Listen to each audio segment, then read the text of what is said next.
अस्सलाम वालेकुम students, Khans academy के इस तालीमी चैनल में आप सबका खुशामदीद।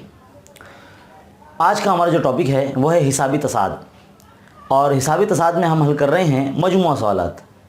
वाज़ह है कि मजमूआ सवालात में इससे पहले भी बहुत सारे सवालात हल करा दिए जा चुके हैं। अब हमारे आखिरी कुछ सवालात बचे हैं जो कि बहुत ही इंपॉर्टेंट है। हॉट्स क्वेश्चन में उनका शुमार है सवाल नंबर 11 से लेकर 14 तक। तो चलिए शुरू करते हैं। वीडियो में आगे बढ़ने से पहले मेरी आप तमाम स्टूडेंट से गुजारिश है कि अगर आप हमारे चैनल पर नए हैं तो बराए करम हमारे चैनल को सब्सक्राइब कर लीजिए और बेल आइकन को दबा दीजिए ताकि जब भी कोई वीडियो बने तो सबसे पहले आपको पता चले। हमारे इस चैनल पर इल्म रियाजी हिस्सा अव्वल और दुअम के पूरे सिलेबस यानी हर सबक पर आपको वीडियोस मिल जाएंगे, तो आप प्लेलिस्ट चेक करते रहा करें। तो चलिए शुरू करते हैं हमारी मजमूई सवाल नंबर 3 सवाल नंबर 11। तो देखिए स्टूडेंट, सवाल नंबर 11 कुछ इस तरह से है कि एक हिसाबी तसाद का पहला रुकन ए है, दूसरा रुकन बी है और आखिरी रुकन सी है। तो इस हिसाबी तसाद के तीनों अरकान की जमा यहाँ दी गई हमें ए जमा सी ज़रब बी जमा सी नफ़ी 2a बटे 2 ज़रब बी नफ़ी ए। ये हमें उन अरकान की जमा मालूम करनी है, ये आंसर लाना है। हमें जो चीज़ दी गई है हम पहले सबसे पहले लिख लेंगे। तो जो पहला रुकन होता है हमारा यानी फर्स्ट टर्म, यानी जिसे ए कहते हैं हम, वो हमें यहाँ पर ए ही दिया गया है। क्या दिया गया है? ए दिया गया है ना। और दूसरा रुकन जो है, दूसरा रुकन यानी सेकेंड टर्म हमें यहाँ बी दिया गया है। और आखिरी रुकन जो है वो हमें यहाँ सी दिया गया है। तो हम मुश्तरक फ़र्क कैसे मालूम करेंगे? मुश्तरक फ़र्क हमें दूसरे रुकन में से ए रुकन मतलब पहला रुकन निकाल लेंगे तो बी माइनस ए हमें फ़र्क मिल जाएगा, यानी ये डी होता है हमारा, है ना। तो यानी डी बराबर देयरफॉर डी बराबर क्या आ जाएगा हमारा? बी माइनस ए आ जाएगा। तो हमें सबसे पहले पता करना है कि कितने एन की तादाद कितनी होगी यहाँ पर। तो हम पहले आम रुकन में जो ज़ाब्ता है हमारा T N is equal to A plus N minus 1 into D. देखिए बहुत सिंपल है, आसान है, समझते हुए एकदम ध्यान से करना है आपको। आखिरी रुकन हमें सी दिया गया है तो इसलिए हम ये जो टी एन है आखिरी रुकन उसके यहाँ पे सी लिखेंगे। पहला रुकन ए ही दिया गया है, एन हमें नहीं पता, डी कितना दिया गया हमें? बी माइनस ए। अब हम क्या कर लेंगे? सी के नफ़ी में ए को भेज देंगे तो यहाँ क्या बचेगा? N minus 1 into b minus a, है ना। अब हम क्या करेंगे? एन माइनस 1 यहाँ रखते हैं, सी माइनस ए के बटे में बी माइनस ए को भेज देंगे क्योंकि ये जो पूरा ज़रब में है बी माइनस ए, और ज़रब की हमेशा तकसीम में आती है।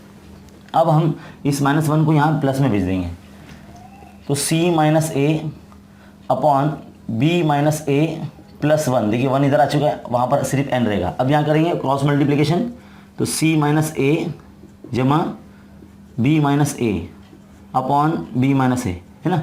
एलसीएम ले ले समझ लो। तो क्या हो जाएगा? बी पहले लिखेंगे, फिर सी लिखेंगे, फिर नफ़ी ए माइनस 2a हो जाएगा, फिर बी माइनस ए। ये हमारे एन की कीमत आ गई। अब हमारे पास आखिरी नंबर भी है, पहला नंबर भी है, और अरकान की जमा मालूम करने के लिए हम कौन सा फॉर्मूला लगाते हैं? S N equal to N upon two T1 plus Tn, यही फॉर्मूला लगाएंगे हम, है ना। अब कोशिश कीजिए कि 1/2 को ऐसा लिख दीजिए और यहाँ n लिख दीजिए, और पहला रुकन T1 और Tn ये एज इट इज़ जैसा था वैसे ही रखेंगे। तो देखिए 1/2 लिख देंगे, n की कीमत हमारी ये आ चुकी है, ये लिख देंगे पूरा यहाँ पर b जमा सी नफ़ी 2a बटे बी माइनस ए, है ना। फिर इनटू ये जो हमारा T1 है, T1 यानी a जमा Tn कितना है? आखिरी रुकन सी है तो सी रख देते हैं। देखिए क्या हो जाएगा? b जमा सी माइनस 2a, है ना, और a जमा सी ये ज़रब है तो साथ में लिख देंगे, और ये 2 ज़रब b माइनस ए। देखिए शायद हमें यही लाना था, है ना, लेकिन a जमा सी यहाँ पर पहले है तो पहले लिख देते हैं इसको। चलिए इस तरह से S N is equal to a जमा सी पहले लिख दिया हमने, है ना। फिर बाद में लिख देंगे बी जमा सी, क्योंकि मल्टीप्लिकेशन है, आगे पीछे भी लिखेंगे तो भी चलेगा, अपॉन 2 इंटू बी माइनस ए। तो यही लाना था हमें। कितना सिंपल और आसान है। हॉट्स क्वेश्चन में शुमार है इसका, ये आपको बोर्ड एग्जाम में आ सकता है, इसकी खूब मशक करें और उम्मीद करता हूँ आपको समझ में आया होगा। चलिए बढ़ते हैं सवाल नंबर 12 की तरफ। तो देखिए स्टूडेंट, सवाल नंबर 12, अगर किसी हिसाबी तसाद यानी एपी में पहले पी अरकान की जमा और पहले क्यू अरकान की जमा मसावी है तो हमें कहता है कि पी जमा क्यू अरकान की जमा सिफर होती है, ये बताइए। और पी और क्यू नॉट इक्वल है, यानी दोनों बराबर नहीं है। हमें देखिए क्या क्या दिया गया है। पी अरकान की जमा यानी एस पी और क्यू अरकान की जमा एस क्यू, ये दोनों बराबर है हमें कहा जाता है, और कहा जाता है कि पी जमा क्यू अरकान की जो जमा है वो ज़ीरो ला के दिखाइए आप, और एक शर्त ये दी गई कि पी और क्यू बराबर नहीं है। तो देखिए हमारा जो फार्मूला है एस एन का, बिल्कुल उसी से फार्मूला से हल करेंगे। हमारा एस एन का फार्मूला क्या है, S N is equal to N upon two A plus N minus one into D. तो हम क्या करेंगे, पहले एन के पहले पी रखेंगे, बाद में क्यू रखेंगे, तो अलग अलग फार्मूले बनेंगे। तो S P is equal to P upon two, है ना, टू ए plus P minus one into D, है ना, इतना लिख लिया। अब क्यू रखेंगे एन के यहाँ पे, तो क्यू बटे दो, है ना, दो ज़रब ए जमा क्यू माइनस ए, है ना, ज़रब डी। अब हमें दोनों बराबर लिखना है, तो अब हम इनको दोनों को बराबर लिख लेते हैं, है ना। क्या दिया है, एस पी बराबर है एस क्यू, तो एस पी का आंसर ये पूरा यहाँ लिख लेते हैं, पी बटे दो ब्रैकेट टू ए plus P minus one into D, है ना, इक्वल टू, अब एस क्यू का क्या है, यहाँ पर लिखेंगे Q upon two bracket two ए plus Q minus one into D. अब हम क्या करेंगे, पूरी मसाद को दो से ज़रब कर देंगे, तो दो से ज़रब करेंगे तो ये दो दो कैंसिल हो जाएगा, है ना। तो क्या बचेगा हमारे पास, two A plus P minus one into D is equal to, यहाँ पे क्या बचेगा, क्यू टू ए plus Q minus one into d, ये बचेगा। अब हम क्या करेंगे, इसको ज़रब कर लेंगे, तो two A P plus P minus one into D is equal to, यहाँ पर क्या आ जाएगा, टू ए क्यू जमा Q minus one into D. अब हम क्या करेंगे, ये पूरा जो टर्म है इस तरफ आ जाएगा और वहाँ ज़ीरो बचेगा, तो टू ए पी जमा P minus one into d, ये एज इट इज़ है, ये पूरा यहाँ तक, फिर माइनस लिखेंगे हम, और ये पूरा टर्म यहाँ पे आ जाएगा, टू ए क्यू जमा Q minus one into D equal to zero. अभी देखिए ब्रैकेट ओपन करेंगे, two A P minus one into D minus two A Q, यानी जो प्लस में है वो माइनस हो जाएगा और जो माइनस है वो प्लस हो जाएगा, है ना। तो ये इस तरह से हो गया। अब लाइक टर्म एक तरफ रखते हैं, two A P minus two A Q plus P minus one into D minus Q minus one into D equal to zero. यहाँ से टू ए कॉमन निकाल लेते हैं हम, तो क्या बचेगा, पी माइनस क्यू बचेगा, है ना, प्लस यहाँ से डी कॉमन निकाल लेते हैं, तो क्या बचेगा, P minus one minus Q minus one, ये बचेगा ना। डी कॉमन निकाले यहाँ से भी अब देखिए two A P minus Q as it is चलता रहेगा ये, प्लस ये डी कॉमन निकाल लिया हमने, तो यहाँ से ज़रब कर लेंगे, पी स्क्वायर माइनस पी, है ना, पी से पी ज़रब करेंगे तो पी स्क्वायर हो जाएगा, फिर ये माइनस पी वन ज़ा P minus Q square minus minus plus Q one ज़ा क्यू इक्वल टू ज़ीरो। अब ये two A P minus Q as it is फिर से, है ना, ये डी भी फिर से ऐसी। अब यहाँ पे पी स्क्वायर और माइनस क्यू स्क्वायर को बाजू बाजू में लिख लेंगे, और ये माइनस पी ये जमा क्यू ऐसे इट इज़ रहेगा यहाँ पर, सेम जैसे चल रहा था वैसा। अब ये भी वैसे रहेगा, two A minus P minus Q जमा डी भी वैसे रखेंगे। इसको कैसे लिख सकते हैं हम, एक बार प्लस में एक बार माइनस में, तो P plus q p minus q, है ना। अब जब हम ब्रैकेट बना रहे हैं हम, तो क्या हो जाएगा, ये हो जाएगा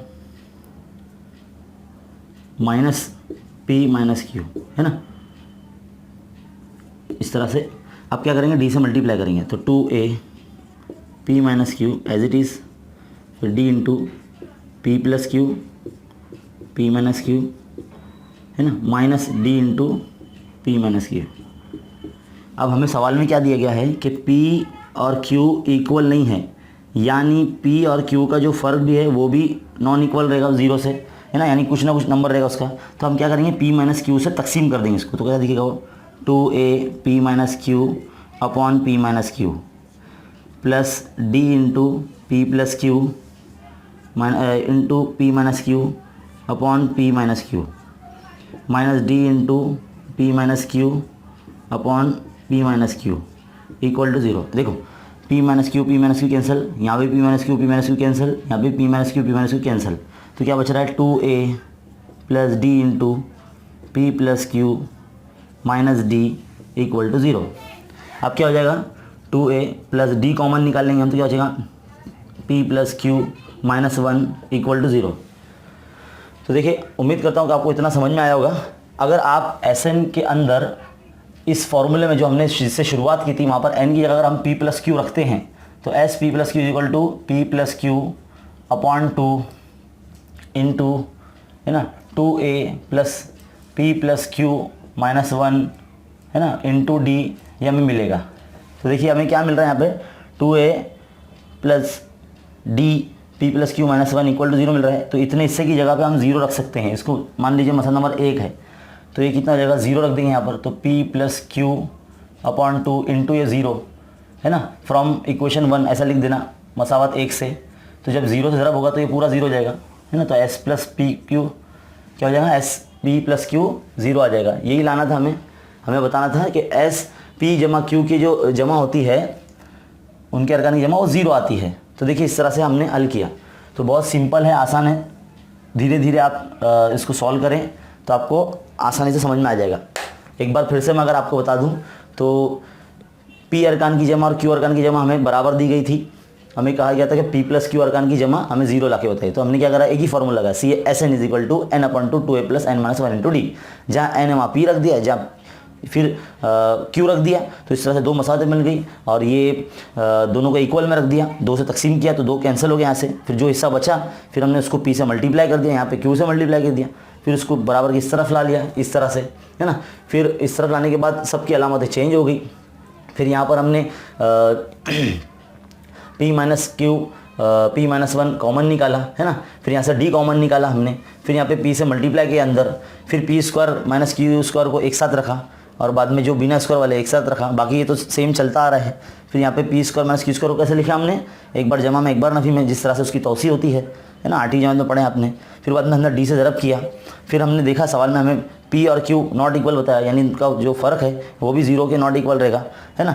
तो हमने p माइनस क्यू से पूरी मसात को तकसीम कर दिया। तो देखो क्या हो गया, 2a plus d p plus Q minus d equal to 0 बचा और इसको मसात नंबर 1 दिया हमने। फिर यही फॉर्मूले के अंदर हमने p प्लस क्यू का लगाया। तो देखो 2a plus p plus Q minus 1 into D की जगह पे हम 0 रख सकते हैं इस मसावत से, और हमारा आंसर यही हो जाता है। तो ये बहुत सिंपल आसान है, दिखने में बड़ा है लेकिन बहुत सिंपल है। आप इसको बार बार रिपीट करें और देखते रहें, आपको ज़रूर आ जाएगा। और एक बार आप लिख कर ज़रूर देखें। तो ये था सवाल नंबर 12। चलो बढ़ते हैं सवाल नंबर 13 की तरफ।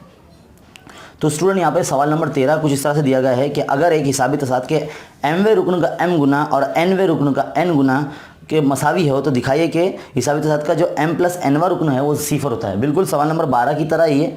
तो हमें क्या कहा गया है कि m रुकन का mवां गुना यानी m से ज़रब करना है और n रुकन का nवां गुना बराबर है। तो हमें टी m प्लस n यानी m प्लस n का रुकन जो होगा वो 0 लाना है हमें। तो हम क्या करेंगे, आम रुकन का ज़ाब्ता लगाएंगे। पहले n की जगह पे तो n का रखा जाएगा, फिर m रखा जाएगा। तो इस तरह से उसको हल करेंगे। बिल्कुल सवाल नंबर 12 की तरह ही हल करना है हमें। तो बिल्कुल शुरू करते हैं यहाँ से। देखिए हम जानते हैं t N is equal to A plus N minus 1 into D, है ना, एक ये है। फिर m रखेंगे, t m is equal to A plus n की जगह पे m रखेंगे तो m माइनस 1 इंटू डी। अब हमें क्या कहा गया कि m रुकन का mवां गुना, तो हम इस तरह से रखते हैं t m is equal to m into t m, है ना, फिर is equal to n into t n. तो m इंटू टी एम कितना आ जाएगा, m से इधर को मल्टीप्लाई कर लेंगे तो a plus m minus 1 into D, है ना, is equal to n। T n क्या है ये, है ना, a plus n minus 1 into d रख दिया। अब मल्टीप्लाई करेंगे यहाँ पर तो ये am हो जाएगा प्लस ये m माइनस 1 इंटू डी, है ना, n a यानी a n हो जाएगा plus n minus 1 into D. अब देखिए हम क्या करेंगे, इसे और मल्टीप्लाई करेंगे, am plus m square d minus m d, है ना। m और m से मल्टीप्लाई होता है m स्क्वायर होगा और d भी से भी मल्टीप्लाई करने का है, यानी एम डी से हमको इस ब्रैकेट को मल्टीप्लाई करना है। तो m स्क्वायर डी हो जाएगा माइनस एम डी वन ज़ा m d is equal to, यहाँ पर भी a n ऐसे ही रहेगा, है ना, क्या हो जाएगा ये n square d minus n d, है ना। अब क्या करेंगे, ये पूरी टर्म है ना इधर आने वाली है और वहाँ सिर्फ 0 बचने वाला है। देखो कुछ इस तरह से। तो am के माइनस में हम an लाएंगे, है ना, लाइक टर्म को एक साथ रखेंगे, प्लस m स्क्वायर डी के माइनस में n स्क्वायर डी को लाएंगे, माइनस एम डी है, ऐसी का ऐसी है, यहाँ से एन डी इधर आएगा तो प्लस एन डी हो जाएगा। अब देखिए यहाँ पर ए कॉमन निकाल लेते हैं हम, तो क्या हो जाएगा एम माइनस एन बचेगा। यहाँ पर डी कॉमन निकाल लेते हैं हम, तो m square minus n square बचेगा, है ना। अब यहाँ से डी कॉमन निकाले तो एम माइनस एन बचेगा इक्वल टू 0। अब देखिए ये एज इट इज़ रखते हैं, a m minus n plus d, देखिए इसकी तौसीह क्या होती है, एक बार जमा में और एक बार नफ़ी में, है ना, फिर minus d m minus n equal to 0। अब हम क्या करते हैं, एम माइनस एन को कॉमन निकाल लेते हैं, तो क्या बचेगा हमारे पास, ए जमा डी एम प्लस एन और माइनस डी इक्वल टू 0, ये बचेगा, है ना। एम माइनस एन देखो यहाँ से भी कॉमन निकाल लिए, यहाँ से भी कॉमन निकाल लिए, यहाँ से भी कॉमन निकाल लिए, तो इतना हिस्सा हमारा बचेगा। अब हम क्या करेंगे, 0 बांट देंगे, जिस तरह से एज में करते हैं, m minus n equal to 0, या फिर जो हमारा दूसरा ब्रैकेट है ए जमा d bracket m plus N minus d equal to 0। तो ये देखिए हमें सवाल में क्या दिया गया है कि एम प्लस एन का रुकना 0 मान लाना है। देखिए यहाँ पर क्या करेंगे हम, ये m इज इक्वल टू ये n हो जाएगा, जो इक्वल नहीं लेना है हमें, a जमा यहाँ d कॉमन निकाल लेते हैं हम, तो क्या बचेगा m plus N minus 1 equal to 0। तो अगर हम t m प्लस n का फॉर्मूला लगाते हैं तो क्या हो जाएगा, a plus m plus N minus 1 into d, क्या हो रहा है ये, देखिए बिल्कुल सेम इससे मैच करता है ना। तो ये कितना हो जाएगा, 0 हो जाएगा। तो t m plus n equal to 0, यही लाना था हमें, एम प्लस एन रुकन की का जो है वो रुकन 0 लाना है। तो इसको मसला नंबर 1 दे दीजिए और यहाँ पे लिखिए मसला नंबर 1 से, है ना, या इसको मसला नंबर 1 दे दीजिए यहाँ पर और लिखिए मसला नंबर 1 से t m plus n equal to 0 हो जाता है। तो बहुत सिंपल है, आसान है, एग्जाम में बहुत इंपॉर्टेंट है, ये आ सकता है आपको, बार बार आप रिपीट करें, फॉर्मूला वही है, बस m से मल्टीप्लाई करना है, मल्टीप्लाई करने के बाद इधर लाना है, कॉमन निकालना है ना, फिर जिस तरह से फैक्टर निकालते हैं अजादर भी करते हैं बिल्कुल वैसे ही करना है, 0 बांटना है, यहीं आपका आंसर आ जाने वाला है। एकदम सीक्वेंस में आपको कहानी जैसे याद रखना है कि पहले कैसे करना है उसके बाद कैसे करना है। तो चलिए बढ़ते हैं सवाल नंबर 14 की तरफ। तो सवाल नंबर 14, तस्दीक कीजिए कि 1000 रुपये की रकम अगर 10% मुफर्रिद सूद की शरह से अगर सरमायाकारी की जाए यानी पैसे लगाए जाए तो हर साल के आखिर में हासिल होने वाली जो रकम है वो हिसाबी तसाद में मिलेगी। अगर वो हिसाबी तसाद 20 साल बाद हासिल करने वाले जो सूद है वो हमें मालूम करना है। तो दर्ज झेल एक्टिविटी मुकम्मल करना है। देखिए मुफर्रिद सूद का हमने 8वीं जमात में पढ़े फार्मूला, है ना, असल ज़रब सूद की शरह और मुद्दत बटे 100, ये हमारा फार्मूला होता था। तो मुफर्रिद सूद को आई से ज़ाहिर करते हैं, इंटरेस्ट कहते हैं इसे इंग्लिश में।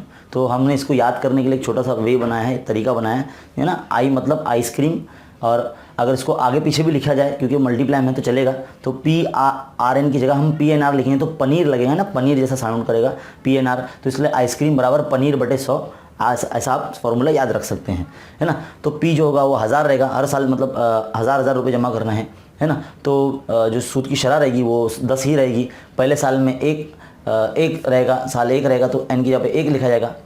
तो इस तरह से जब इसको हल करेंगे तो 2 0 कैंसिल हो जाएंगे, तो 10 दाई तो 100 हो जाएगा, ये 10 दाई 100, तो ये 100 आ जाएगा यहाँ पर। अब जहाँ पर n की जगह पर 2 रखा जाएगा क्योंकि दूसरे साल में दिया जाएगा, तो दूसरे साल में हासिल होने वाला सूद, तो यहाँ पे 0 0 कैंसिल हो जाएंगे, तो 10 दाई 100, 100 का दुगना करेंगे तो 200 हो जाएगा, है ना।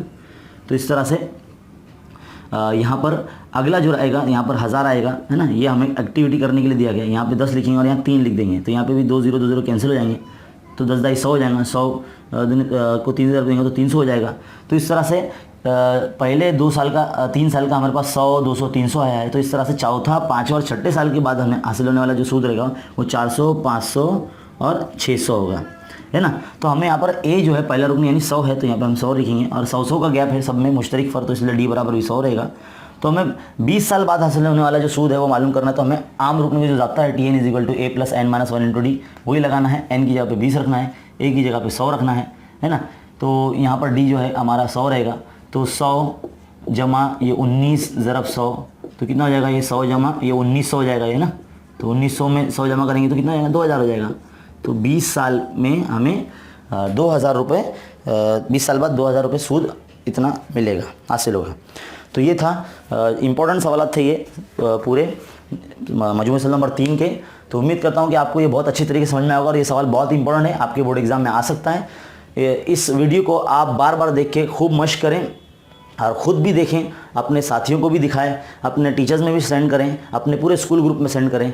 तो आप इसकी बार बार मश्क करेंगे तो आपको ज़रूर आ जाएगा। और बहुत आसान सवाल आता है ये, मुश्किल बिल्कुल भी नहीं है, बहुत आसान है। तो इस तरह से आप देखते रहिए, सीखते रहिए, बने रहे हमारे साथ। और हमारे चैनल की जो प्लेलिस्ट है वो वक्तन फ़ौक्तन देखते रहा करें। तो चलिए मिलते हैं अगले वीडियो में, तब तक के लिए शुक्रिया। अस्सलाम वालेकुम।